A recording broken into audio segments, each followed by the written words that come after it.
Hey guys, it's Ed from TechSource and I'm here to show you the process of unlocking your Samsung Galaxy S6 or S6 Edge so you can use it with any carrier or country. For this demonstration, I will be using my locked AT&T Galaxy S6 and unlock it so I can use it on my T-Mobile network. But you can use this video as a guide for any carrier in the world, especially if you have the S6 Edge as well.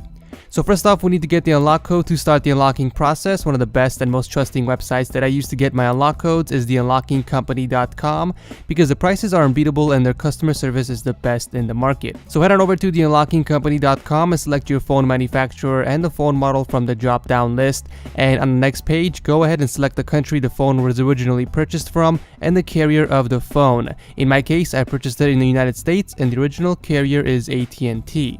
Before we continue, we do need the IMEI number of the phone, and the way you look that up on your phone is to open up the dial pad and enter in *#06#.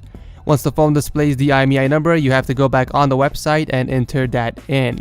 Once everything is filled out, select Get Unlocking Code and that will take you to the final screen where you have to check out.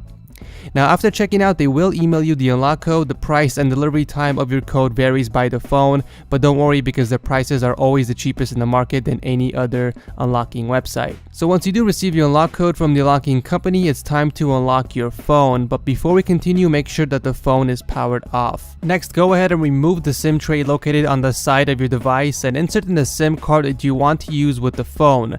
I want to use the Galaxy S6 on my T-Mobile network, so I'm putting in my T-Mobile SIM card. Now, if your SIM card is a different size than the actual tray, you have to adjust the size in order for it to fit. There is a link below in the description section to show you how that's done. Now, after the SIM card is in place, go ahead and slide the tray back inside the phone and power on the device. Once the phone boots up, it will display an invalid SIM card message, which is fine. Once you leave the lock screen, however, a prompt will appear asking you for the SIM network unlock pin.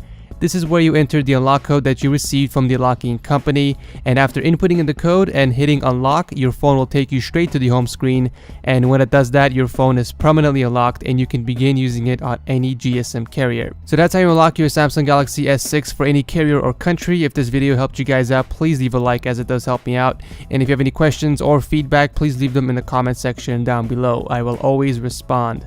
This is Ed from TechSource, and I will see you next time.